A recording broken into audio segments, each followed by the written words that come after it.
இவ்வாளின் கூர்மை எனக்கு போதாது.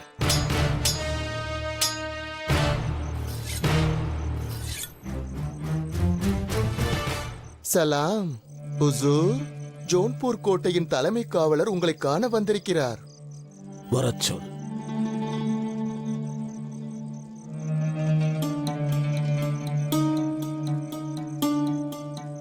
மந்திரியாரே, என்னை வர சொல்லியிருந்தீர்களாமே? நீ சக்கரவர்த்தி அக்பரை சந்தித்தாயா? சந்தித்தேன். எதற்கு? ஒரு முக்கியமான விஷயத்தை பற்றி பேசுவதற்காக. என்னுடைய அனுமதியின்றி அவரிடம் யாரும் எது குறித்து முறையாடக்கூடாது. இது எனது கட்டளையாகும். அதை மீறிய காரணம் என்னவோ இங்கிருந்து சென்றுவிடு. இந்த நிமிடமே உன்னை உனது பொறுப்புகளிலிருந்து விலக்கி வைக்கிறேன். என்னை நீக்கும் அதிகாரம் பாட்ஷாவிற்கு தான் உள்ளது, தங்களுக்கல்ல.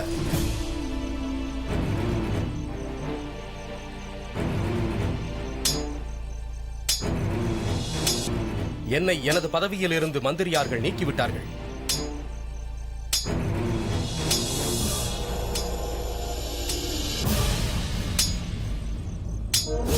ஜலால் கான் ஜமாலுடன் சேர்ந்து தங்களை பார்க்க வந்து கொண்டிருக்கிறார் கான் பாபா. கான் பாபா, தாங்கள் கான் ஜமாலை அவரது பொறுப்பிலிருந்து அகற்றிவிட்டீர்களாமே? ஆம், உண்மைதான். பொறுப்புகளிலிருந்து அகற்றும் அதிகாரம் ஷாகின் ஷாவுக்கு உள்ளது. அதை தாங்கள் தானே செய்ய வேண்டும் ஷாகின் ஷா. அதை செய்ய இவருக்கு என்ன உரிமை இருக்கிறது?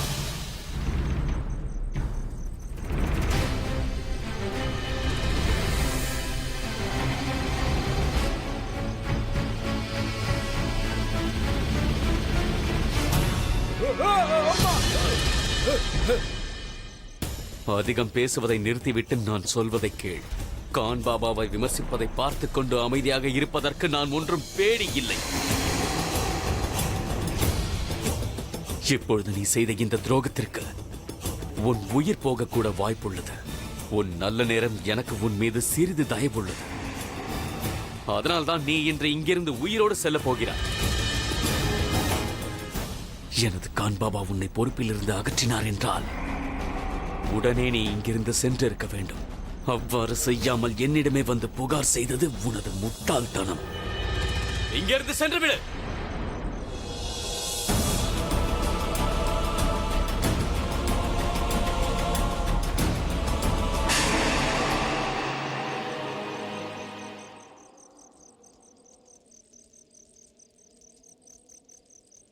அஸ்ஸலாமு அலைக்கும்.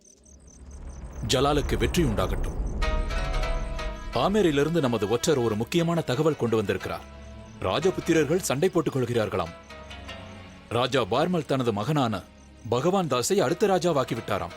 அதன் காரணமாக தனது அண்ணன் மகன் சுஜாமல் எதிரியாகிவிட்டார்.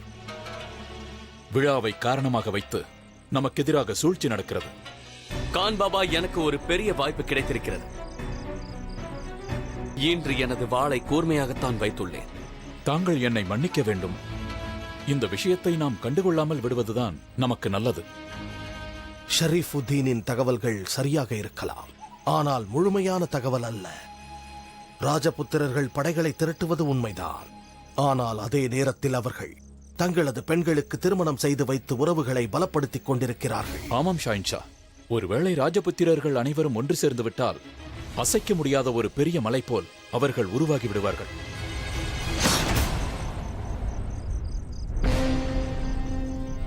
ஆனால் இந்த ஜலால் தனது வாளை சுழற்றும் பொழுது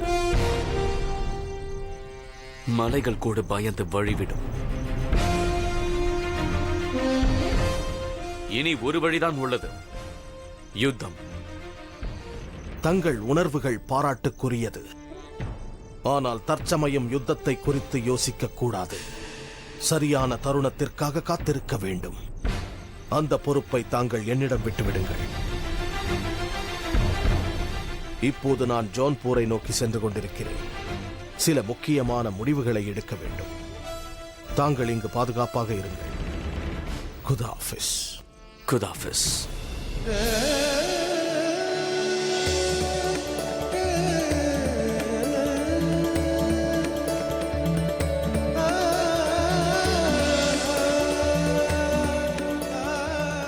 இப்பொழுதுதான் என் பூஜையை முடித்தேன் அம்மா.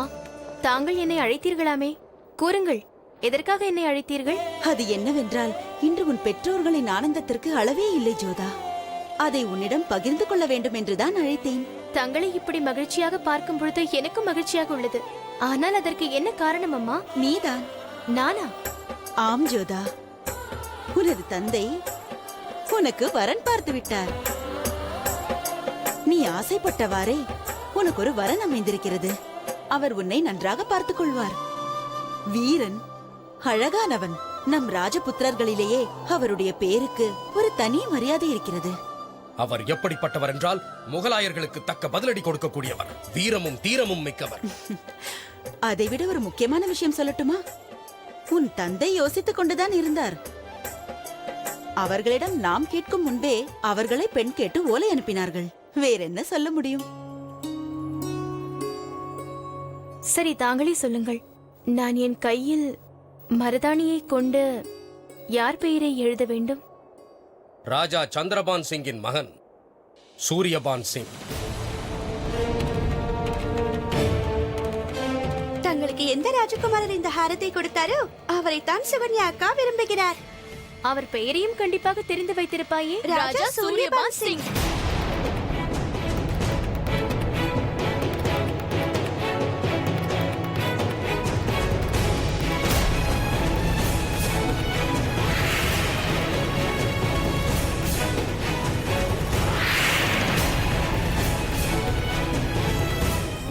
சுகன்யா, நான் சொல்வதை கேள். சுகன்யா, நில். சுகன்யா, சுகன்யா.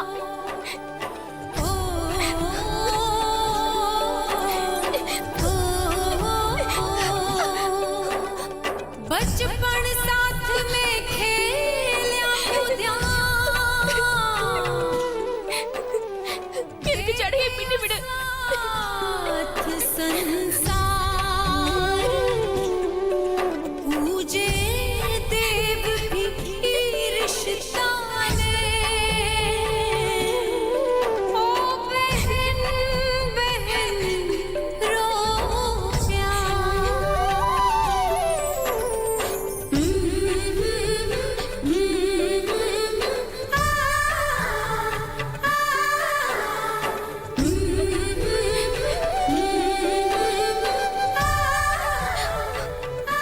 சுகன்யா, நீ கவலைப்படாதே. நான் இருக்கிறேன் அல்லவா? உன்னிடம் சொல்லி இருக்கிறேனே, நான் அம்மாவிடம் பேசுகிறேன் என்று.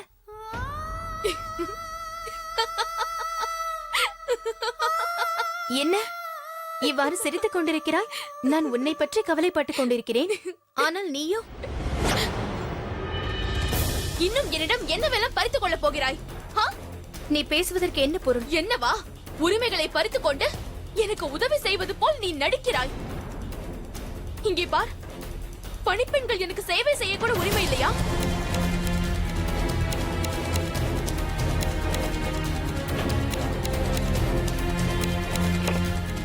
இதை ஞாபகம் இருக்கிறதா? இது உன்னுடைய வளையல்கள். என்னுடையதல்ல. நமக்குள் என்ன வித்தியாசம் இருக்கிறது? வித்தியாசம் இருக்கிறது. அதனால்தான் எனக்கு பிடித்த வளையல்களை நீ எடுத்துக்கொண்டாய் ஜோதா. ஆனால் நான் அதை அணியவில்லை அல்லவா? நீ அணிந்ததை நான் அணிந்தால் நான் தாசியாக இருப்பேன். ஆனால் நான் அணியவில்லை அல்லவா? அதனால்தான் என் மேல் கருணை காட்டினாய். கருணைக்கும் பாசத்திற்கும் வித்தியாசம் உள்ளது சுகன்யா. ஆதரவற்றவர்கள் மீதுதான் கருணை காட்ட முடியும், நம்மவர்கள் மேல் அல்ல. அவ்வாறு செய்தால் தானே அனைத்தையும் சுலபமாக எடுத்துக்கொள்ள முடியும். வளையல்களாக இருக்கட்டும், இல்லை குங்குமமாக இருக்கட்டும். சுகன்யா, நீ என்ன பேசிக் கொண்டிருக்கிறாய்? நான் இரண்டாவதாக பிறந்ததற்கு மீண்டும் தண்டனை அனுபவிக்கிறேன் அம்மா. அது என்ன தண்டனை? ராஜா சூரியபான், அந்த ராஜகுமாரனை நான் தான் திருமணம் செய்து கொள்ள விரும்பினேன், இந்த ஜோதா அல்ல. அவர் இப்பொழுது ஜோதாவை தான் திருமணம் செய்து கொள்ள போகிறார்.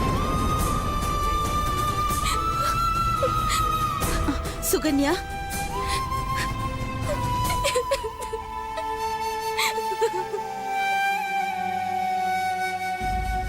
உனக்கு பிடித்திருக்கிறதா அல்ல அவளுக்கு பிடித்திருக்கிறதா என்பதல்ல விஷயம் ஜோதா. விஷயம் என்னவென்றால் சூரியபான் சிங்கிற்கு உன்னைதான் பிடித்திருக்கிறது. இந்த திருமணம் உன்னுடன் தான் நடக்கும்.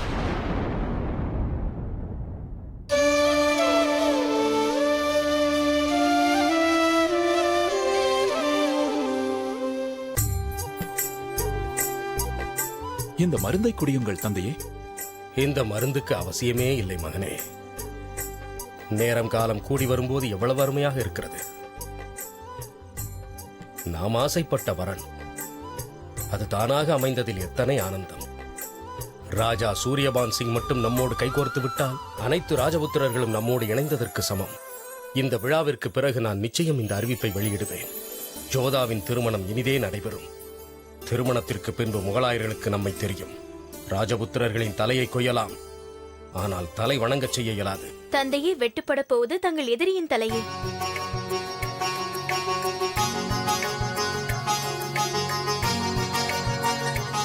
இதை பருகுங்கள். கிடைக்கப் போகும் வெற்றியை கொண்டாடுவதற்கு தங்கள் உடல் ஆரோக்கியமாக இருக்க வேண்டும் அல்லவா? ஆமீரின் திருமகளே எனக்கு மருந்தை தரும்போது அதை எப்படி என்னால் மறுக்க இயலும்? பருகுங்கள். பார்த்தீர்களா, மகனை விட மகளுக்குத்தான் அதிக அதிகாரம் உள்ளது. காரணம், மகள் தந்தை வீட்டில் விருந்தாளி போல கொஞ்ச காலமே இருக்கிறார். ஆனால் மகனோ வாழ்நாள் முழுவதும் தலை மீது அமர்ந்து கொள்கிறானே.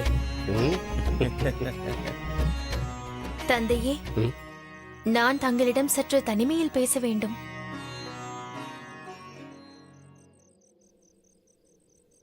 சொல் மகளே, நீ என்ன சொல்ல வந்தாய்?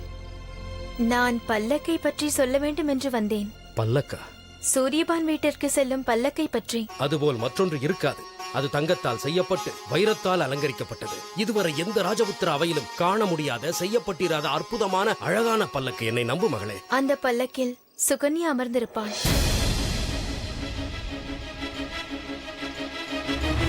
அவள் ராஜா சூரியபானை நேசிக்கிறாள் தந்தையே. நீ மகளாக இருந்து எனக்கு மருந்தளித்தாய். ஒரு தந்தையாக அதை நான் ஏற்றுக்கொண்டேன். ஆனால் நீயோ ராஜகுமாரியாக பேசுவதாக இருந்தால் நான் ராஜாவாக இருந்து கட்டளையிட நேரிடும்.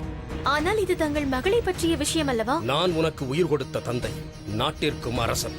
ஒரு தந்தையின் கடமை என்னவென்றால் தனது மகளின் விருப்பத்தை கேட்டு அறிந்து கொள்ளுதல். அதேபோல் ஒரு அரசனின் கடமை என்னவென்றால் தனது மக்களுக்கு எது நன்மையோ அதை பற்றியே சிந்திப்பது.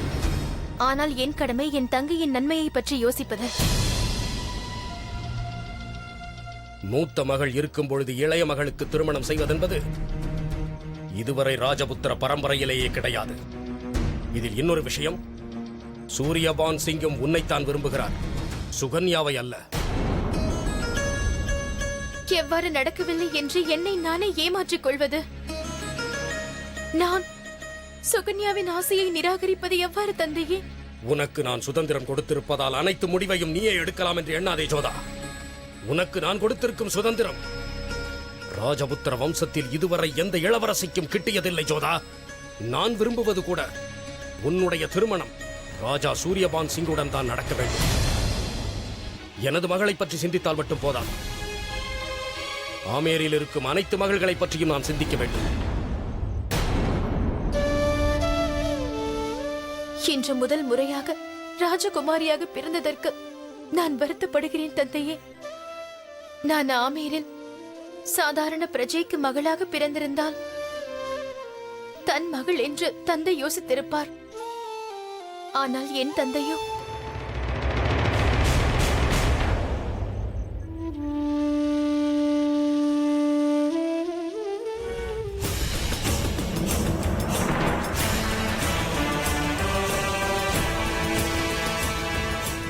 அப்துல்,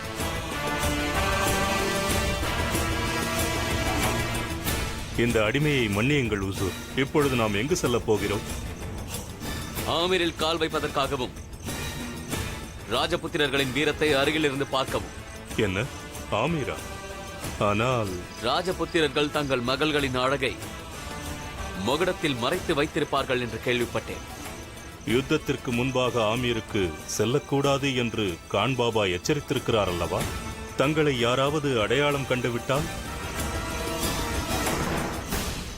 ஜஹீர், கூறுங்கள் சைன்ஷா. எனது பயணத்திற்கு ஏற்பாடு செய். ஆனால் சைன்ஷா, கான் பாபா இல்லாத சமயத்தில் தங்களை பற்றி கேட்டால் நாங்கள் என்ன பதில் சொல்வது? நான் வேட்டைக்கு சென்றதாக கான் பாபாவிடம் கூறுங்கள்.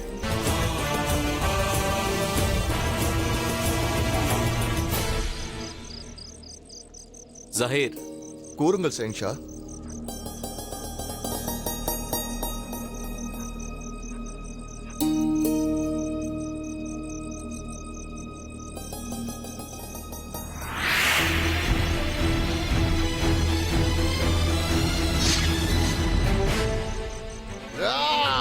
ஷஹன்ஷா!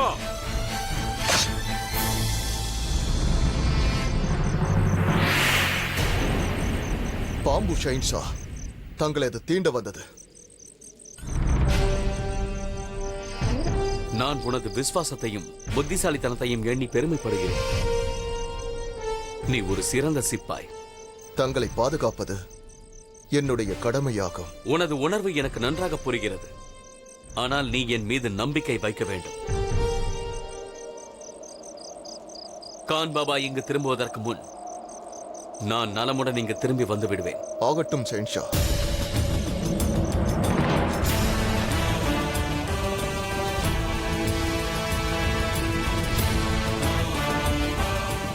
ஆமீர் என்னை அழைக்கின்றது. ஆனால் அது ஏன் என்று எனக்கு புரியவில்லை. ஏனோ அது என்னை கவர்ந்து இழுத்துச் செல்கிறது. இந்த தீபத்தின் சுடர் என் மனநிலையை பிரதிபலிக்கின்றது. இது ஒரு நீண்ட பயணம். எனது ஆவலின் மிகுதியால் இரவது பகலது என்று எனக்கு புரியவில்லை. ஒரு பக்கம் தந்தையும் தாயும் ராஜா சூரியபானை பற்றி பாராட்டிக் கொண்டிருக்க, மறுபக்கம் சுகன்யா என் மீது கோபமாக இருக்கிறாள். ஆனால் நான் தந்தையின் வார்த்தையை மீற முடியாமல் தவிக்கின்றேன். நான் எதிரியை பற்றியோ மாறி வரும் சூழலை பற்றியோ கவலைப்படவில்லை. என் மனதில் இருப்பது ஒன்று மட்டுமே. அது அந்த ஆமீரை எனக்கு சொந்தமாக்கிக் கொள்ள வேண்டும் என்பது மட்டும்தான். இதுதான் என் லட்சியமும் கூட. எனது பாதங்கள் இப்பொழுது ராஜபுத்திரர்களின் மண்ணை தொடுகின்றன. இதன் பொருள் ராஜபுத்திரர்களின் ராஜ சிம்மாசனம் என்னை அழைக்கிறது. என் நிலை இவ்வாறு இருக்க ஆமீரில் திருவிழா களை கட்டியுள்ளது. ஆமீர் முழுவதும் வண்ணமயமாக உள்ளது. ஆனால் நான் சந்தோஷமாக இல்லை. நான் வணங்கும் கிருஷ்ணர் எனக்கு பலத்தை கொடுக்கிறார். அவர் எனக்கு ஏதாவது ஒரு வழியை காட்டுவார் என்ற நம்பிக்கை எனக்கு உள்ளது.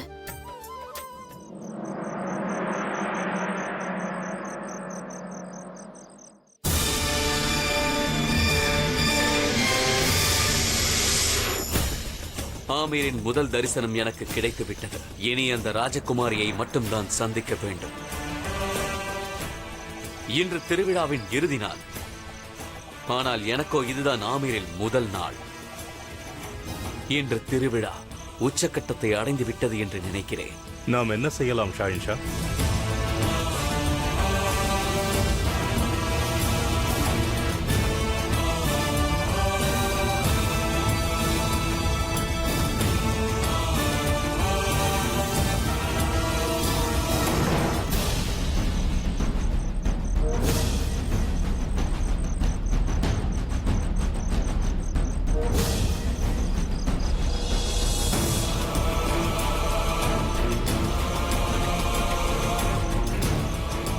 இந்த ராஜபுத்திரரின் மண்ணுக்கு இந்த ஜலாலின் சலாம். இந்த ஜலால் உன்னை சொந்தமாக்கிக் கொள்ள வேண்டும் என்ற ஆவலோடு இருக்கின்றான்.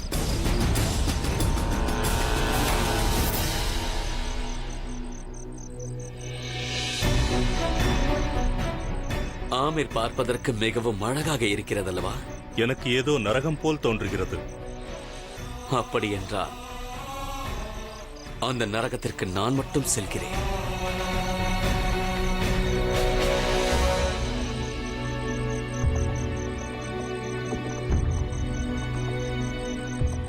நீ எனது வாளுடன் இங்கேயே பத்திரமாக இரு.